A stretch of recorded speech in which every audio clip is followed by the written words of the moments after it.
Hola, me llamo Cindy, tengo 15 años y vivo en San Fernando, en la sexta región de Chile.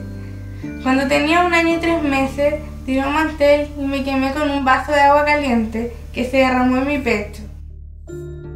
En mi país ocurrió un gran terremoto y tsunami.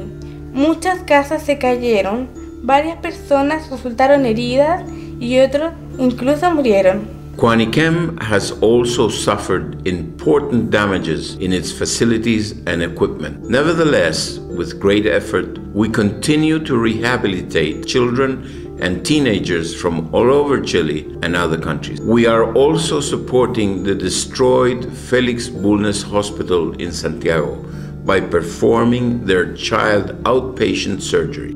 COANIQUEM needs your contributions to continue helping these children and other hospitals in need. We urgently need an electrical backup system, one water purifying and reservoir system, a new anesthesia machine, and we need to finish the in-process sterilization unit.